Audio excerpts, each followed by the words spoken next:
Well, the question is, what can be patented? Now, we all agree that intellectual property should be protected. You probably think of a patent as something that is very specific, a specific invention. But patents have become something that is very broadly defined.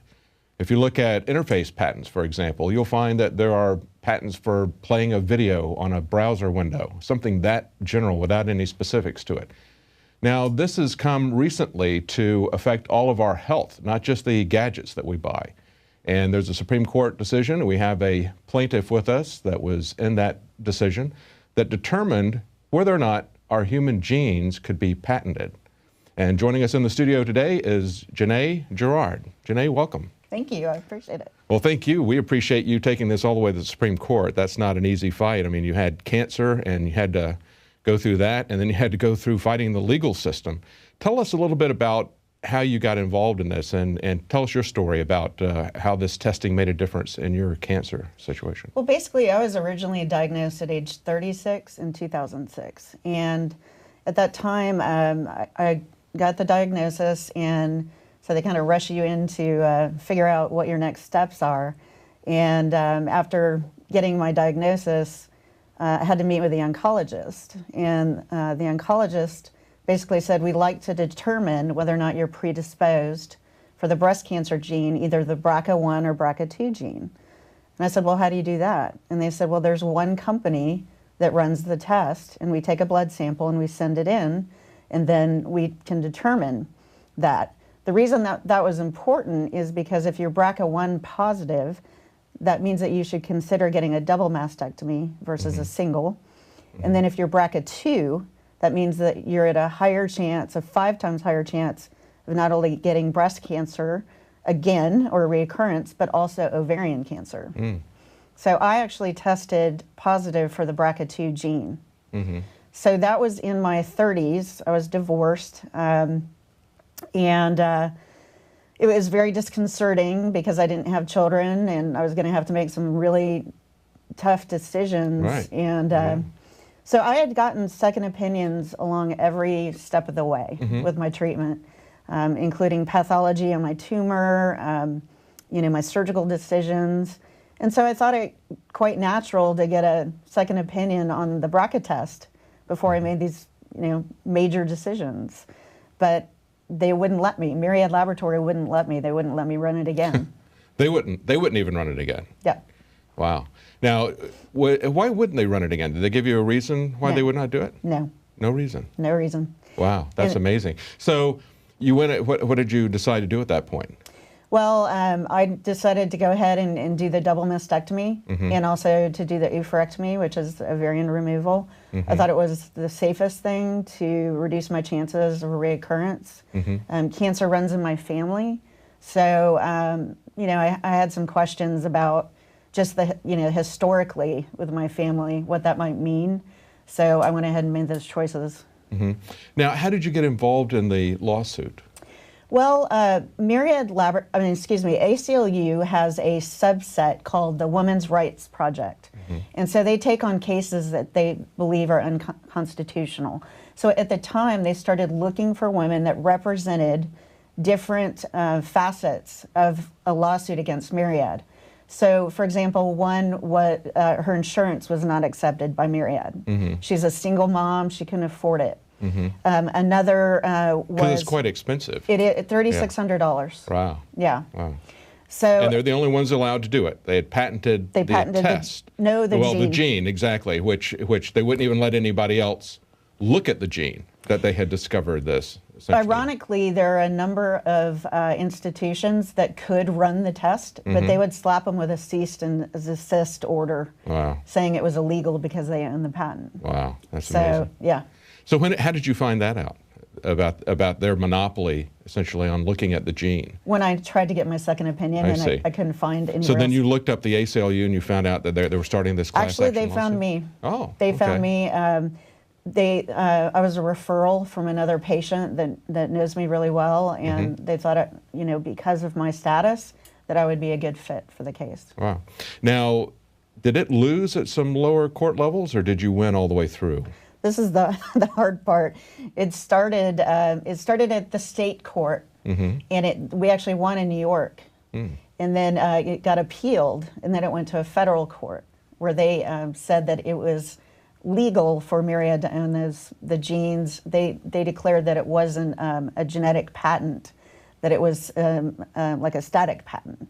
So then it went to the Supreme Court, and they were in the midst of working with another gene patent case that was Prometheus, and so they sent it back down to the federal court, and finally it got back to the Supreme Court, and they ruled on it. So it's been a zoo. I mean, I don't have. How many years did this go on? 2.5.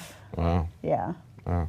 Yeah, it's just amazing when like I said in the introduction, when you look at what's happened to the patent law, it's got so amazingly broad that the things that nobody would imagine would be patentable. I think there was even like a patent for watching pornography on a computer or something. I mean, silly, incredible stuff that's so general. And in this case, like you said, it's not the test because they can still patent a method, but they had just discovered that these genes were indicative of higher risk, and they wouldn't let anybody else even look for it. Yeah. That's amazing. There was a stat that I came across in this. It said in the past 31 years, 20% of the human genome has been protected under U.S. patents. So that's going to be pretty big game changer now, this court case. It really is. What are the implications now for people? Talk about, first of all, people who are there for breast cancer. They're going to be able to get second opinions and cheaper tests, but are there, what other implications are there that Well, first off, because the monopoly will be broken, they believe that experts believe that the price will drop to about $150 to run the test, which makes it a lot more affordable for the public. Also, that's a big difference, $150 to $3,700. Yeah, it's crazy. It's crazy. Pretty big profit margin there. I know. One of the other things that a lot of people don't bring up that really scares me is that Myriad Laboratory banked all of our breast cancer data in the whole United States for quite a long time. Now, what's going to happen to that? I don't know. Oh, that's interesting. Well, it's Is the ACLU interested in that? I don't know. I don't know. So, but the point is that we may be furthering research with that data, or finding certain areas that might be more prone for cancer or breast cancer, certain cities, certain territories, looking at more in depth at hereditary issues. That was a big problem for me, that they have all of that data. Yeah. So. And from what I saw of the Supreme Court decision, they did uphold their patents on a certain type of DNA, complementary DNA or something like that. It's synthetic. Synthetic, yeah. It's created, right. Right. So they've got this large database of genetic sampling that they can look at. They can turn that over to the government if they wish, because we've seen what happens with telephone records and internet records and that sort of thing, that if you give it to a third party, often, in spite of any assurances that they gave you in an agreement, they're turning that over. That's really what CISPA was all about, was basically taking that liability away from Google and other companies so that they could turn this over without being sued by the people who had given, because they violated their user agreements. Yeah. It's quite scary. Yeah, that's amazing. So, what was the process at the lower levels when you first got involved? Like you said, they started out at the state level, and then that was in New York, but you were here in Texas. Right. Yeah. Okay. Yep. All right. The 6 plaintiffs are scattered around the country. They're in different places. Now, there was a quote from the ACLU that said, today the court struck down a major barrier to patient care and medical innovation. This was Sandra Park. You know her? Yeah, she's my lawyer. Senior staff attorney.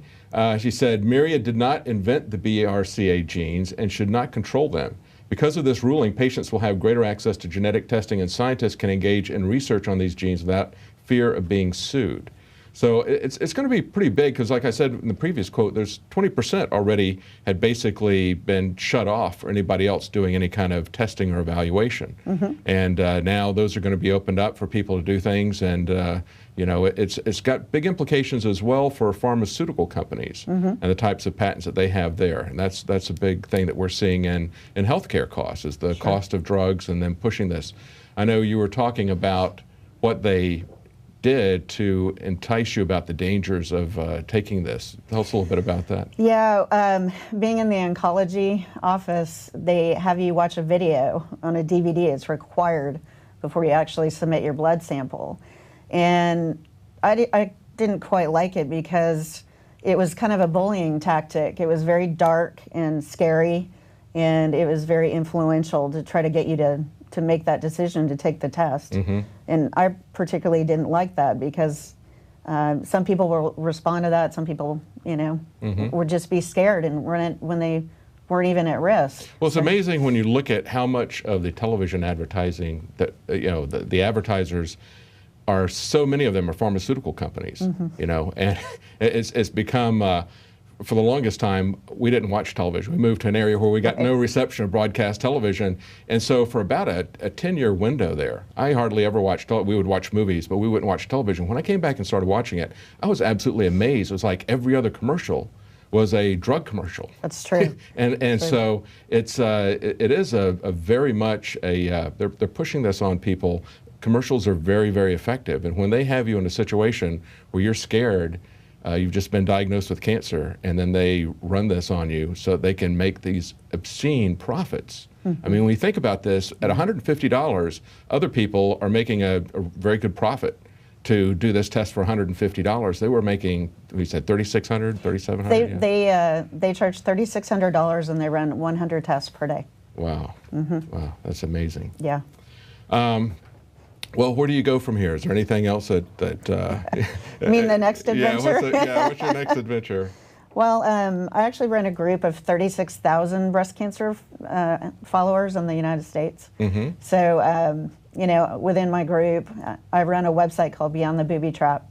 And basically it's about patient advocacy so that women can educate themselves, talk amongst themselves, and you know, be able to know what to expect, so it reduces some of the fear of treatment. That's great. But also helps them make decisions. That's great. Informed decisions. We have our closest friend has breast cancer and has come back a second time, and it's you know, she's in the medical profession, so she it's you know, it's not the sort of thing where she doesn't know about some of this, but it's still a personal thing that, sure. that she's got to go through. It's great to have a support network like that. The name of that website is beyondtheboobytrap.com. Mm-hmm. Okay, great.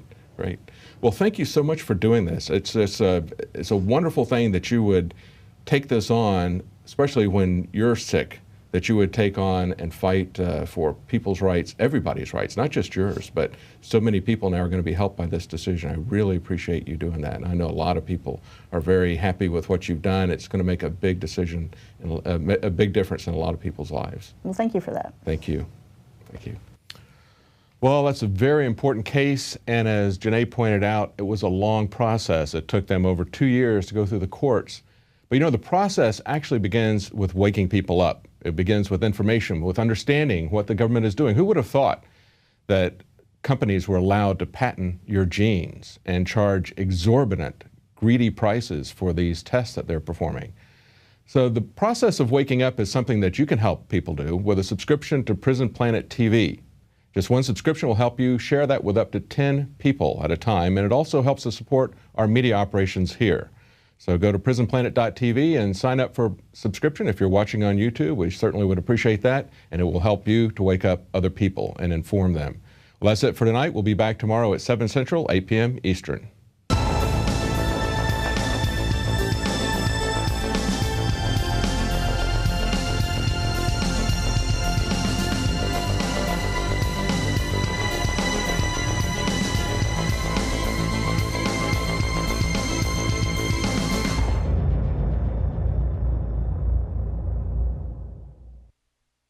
Now you can watch The Alex Jones Show live as it happens at Infowars.com/show. You'll find links to all of our content there and a free 15-day trial for Prison Planet TV. More than 60 movies and documentaries all in one place at Infowars.com/show.